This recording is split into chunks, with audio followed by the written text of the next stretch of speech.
Hi everyone, welcome to UTV Guna. Finished 2-2 against Liverpool yesterday at Anfield. Got Toxie Magic with me. Hey bro, your thoughts of the game? Yes, bro. Good morning, good afternoon. Literally, what a crazy game.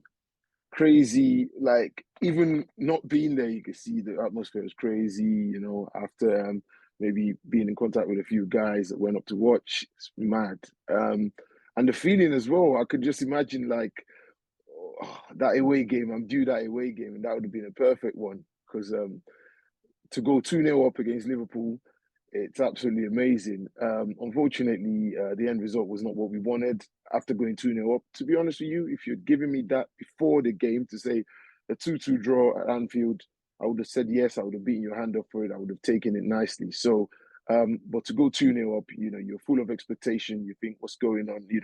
Hopefully this can happen. And yeah, unfortunately, ended 2-2. But yeah, kudos to Liverpool. They could have won it. We could have won it too. I mean that last gap Martinelli chance squaring it onto Bukayo, but the pass was a bit short, and unfortunately that was what didn't give us a chance to kill the game off, to be honest. And credit to Aaron Ramsdale, man, making some fantastic saves in the game. My particular favorite one was the deflection where he stretched out to his right hand side and tipped it off. Um, to get that on a deflection, I mean, if it was a straight direct shot, I can understand that, but to get a save like that on a deflection, absolutely brilliant. And then obviously the one where Liverpool was trying to get the winner. The last, well, that was them trying to get the winner. However, the last gaps as well, where they was trying to put everything at it in the 6 yard box. Unfortunately for them, Ramsdale was there again to get rid of it. So yeah, I'll say good game all round. I think fair result for both teams. If I'm being neutral here, but yeah, I'm disappointed we didn't get the 3 points. But I'm not disappointed in the performance of the guys by any way, shape, or form. The team did what they should have done. Yeah, it was a brilliant start, bro. Martinelli's been on fire, scoring a lot of goals and assists recently.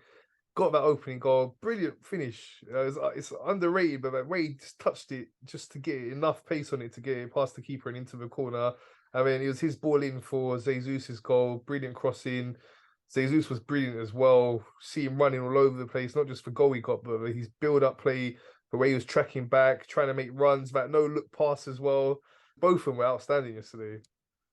Honestly, it's crazy, right? We've got the we've got the two Brazilian like forwards, if I must say. Do you know what I mean? And these guys is literally every time you watch it, it's like samba, in it. Literally, it's so important to see Jesus score again.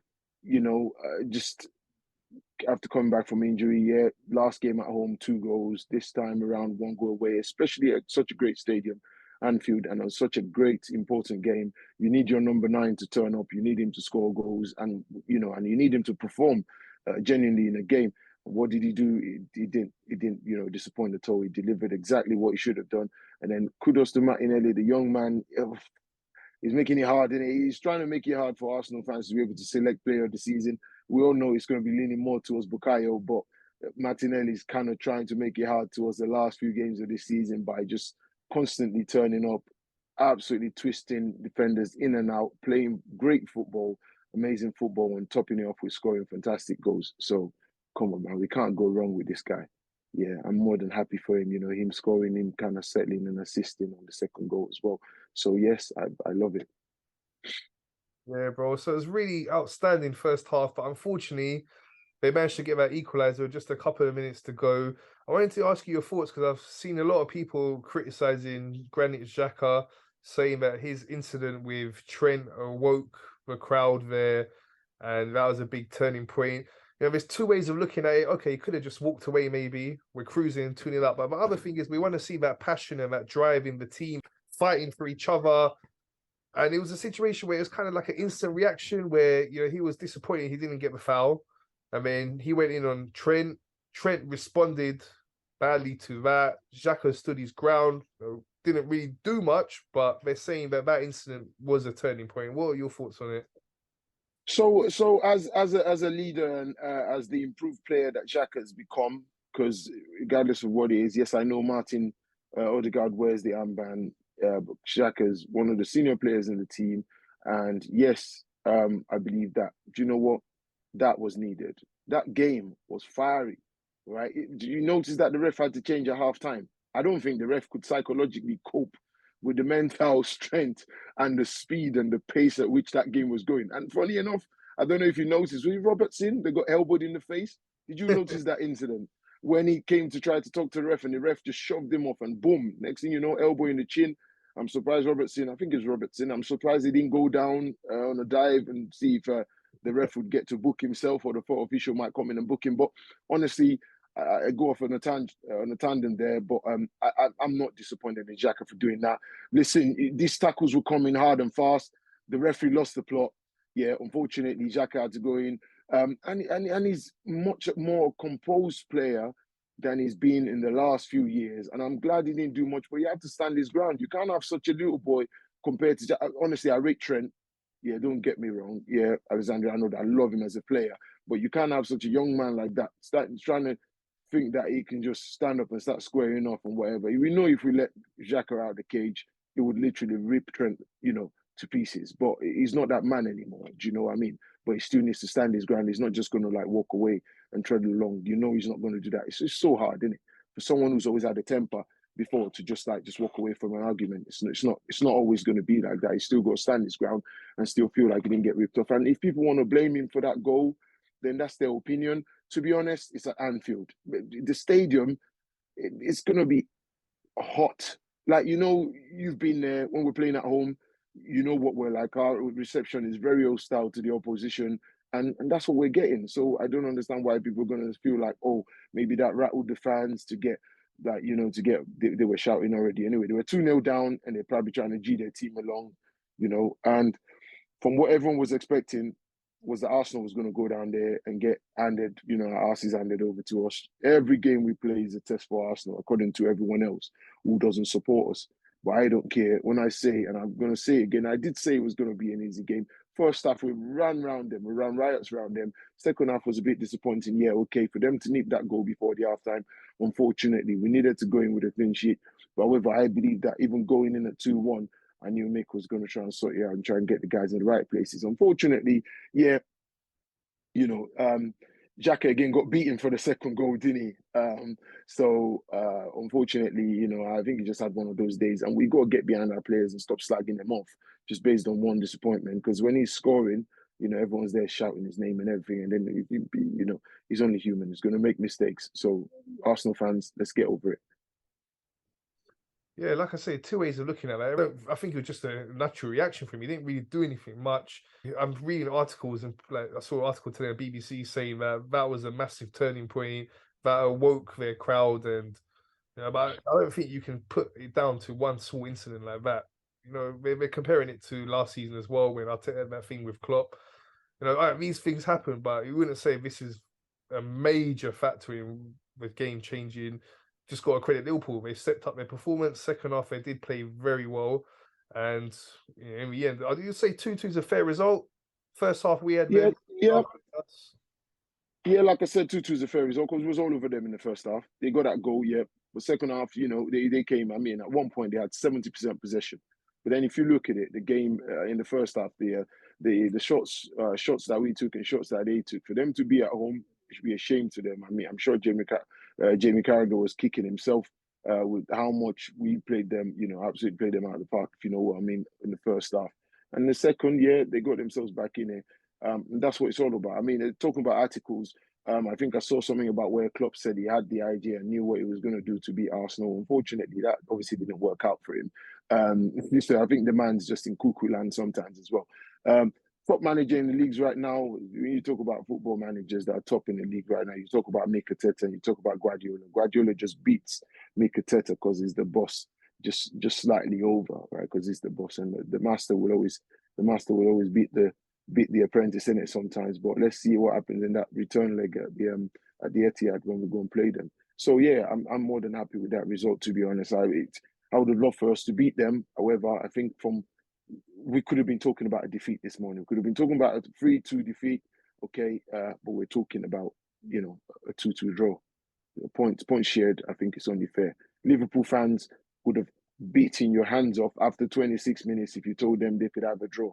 All right, because we're 2-0 up at that time. So yeah, I'm more than happy with that, mate. Okay, well, so looking ahead now, 6 points ahead of City. They have that game in hand, as you're saying, so could be down to three. Vital now, the next two games we have before we play them, they're going to play one game less because they got the FA Cup. So if we win both our games and they win their one game, we could be 9 points ahead of them. However, they will have two games in hand. What's your thoughts on the rest of the games coming up? 8 to go. So yeah, you know how it is with me. You know, I don't look at them points, and even when it was when people were saying it was, it was 5 points, 8 points clear. I was telling people it was only 5 points clear because I don't look at that gate. I don't look at it and think, oh, we're 6 points clear. See, no, we're not. We're only 3 points clear then because they've got a game in hand. We've played 30 games. They played 29. They need to play one game to even up. They play that game and they lose, then yeah, we've got 6 points ahead. If they win, we're still 3 points ahead. So we never count our eggs before they arched. And so yeah, for me, there's 8 games left to go. Yeah, we're 3 points ahead. That's how I see it. Okay, and we've got 24 points available from possible 8 games. We take 22 points. That's me doing my maths again this morning. We take 22 points. Yeah, we win the league. We can afford to draw one game. Yeah, that's it. We can't afford to lose any games. We can afford to draw one game and just hope to see what City does. Yeah, all these games that they keep having, game in hand. Okay, they're gonna play. They're going to play in the Champions League this week, play Bayern away. Hopefully that gets them tired. Then they go come back and play at the weekend. I believe they've got Leicester at the weekend. Yeah, they've got to play Leicester at the weekend. When they then play Leicester, hopefully Leicester's trying to fight for points. Hopefully Leicester trying to give them a bit of a nightmare. And it's a 5:30 kickoff. You never know. Okay, something might happen. But if it doesn't happen, they've then got to go back again to go and play in Champions League against Bayern on the Wednesday after. Now that's down to them. They then play Sheffield United in the FA Cup. They've got a massive run of games coming up. That's on the 22nd, and they have to play us on the 26th at 8 o'clock in the evening. How's that going to fare on a Wednesday evening? Let's see how it goes. Yeah, at the Etihad. If we can get a draw out of that, yeah, Bob's your uncle. Again, they're going to get their Brighton game postponed, so that would mean they've got maybe 2 games in hand. By the time we've played them. But again, that pressure is more on them now. If their games keep getting postponed, their schedules get really busier. They've got to win more games. They've got to play. They've still got to play West Ham. They've got a few runner games coming up. They've got to play the last game of the season. They've got to play Brentford. I hope Brentford can do us a favour. I know Ivan Toney, he likes to crash a good party. So if he's still allowed to play, then if he's not on a ban or whatever it is. But yeah, so I'm more than like us just keep doing what we need to do and not worry so much about Manchester City's performance. We do what we need to do. There's 24 points available. We get 22. We're good. Yeah, bro. Let's hope we can do it. So it is West Ham next. Your thoughts and predictions on that one?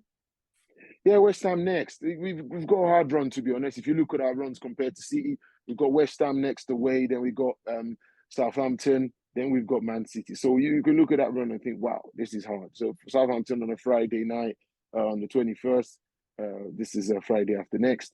What can we do? We just go do what we do in it. We're playing at home. We'll be absolutely fantastic against Southampton. We're playing at home against Chelsea. We'll be absolutely fantastic. The 2 away games we've got now that we've got to think about is West Ham and Man City away. Those games are very important. We go to the London Stadium on the 16th on Sunday. We need to get maximum 3 points. Yeah, anything short of 3 points is going to be a disappointment. We need to go there, get 3 points, come back home. Yeah, that's it, and we'll go from there. We've still got Newcastle to play. Still got Brighton to play at home. Newcastle away. Nottingham Forest away. And then obviously on the last day of the season, we've got to play Wolves. So we should, let's try and, give you a bit of like realistic drama. If it goes down to the last game of the season, that would, keep the heart pumping and everything and get the atmosphere buzzing around the Emirates on the last day. I want to hope that it doesn't, though. I want to hope that by that time, City's probably lost a couple of games and we're like, yes, it's just basically we just have to turn up on the gate on the last day against Wolves and just play, collect our winners' medals, and off we go, mate. Do you know what I mean? So yeah, I'm hoping that's going to be the case then. Yeah, bro. Let's hope so, man. The way it's looking, man, looking like it could go right down to the wire that last game. It could go down to goal difference as well. Hopefully, if it Yeah. does end up going to goal difference, we can improve our goal difference. I know it's not easy. The main thing is to get the 3 points, but if we can get a couple more comfortable wins. We've been doing that recently. We've had some good wins against Leeds and Crystal Palace. We've improved our goal difference. We're only 5 goals behind them, and they got guys Yes, we are. scoring a lot of goals. Yes, we are. They got that goal machine up front that doesn't stop scoring in it. The thing about Man City and us is that we're two different teams. We've got a collective team that everyone scores. Yeah, you're not dependent on one kind of striker. Because if we was dependent on Jesus, we wouldn't be where we are right now. You know, for that injury period where you got from like December to the whole of March from the World Cup, who would have been scoring for us? But we got Eddie was scoring, Kaya was scoring, Martinelli was scoring. Xhaka scoring, Odegaard scoring, defenders scoring, Saliba, Benny Blanco scoring, everyone's scoring. So, Trossard as well, let me not forget him. People scoring goals and individually. We've got players, we've got defenders who have scored more goals than Richarlison down the other end of North London. Do you know what I mean? So it's literally things are rosy, mate. Things are good for us. Arsenal, we just got to keep our own game going. Not worry about what everyone else thinks or what everyone else is playing. We just got to keep our own game on top. And once we do that, we'll be absolutely fine, man. That's what's important. We just need to keep on top of our game and just keep going.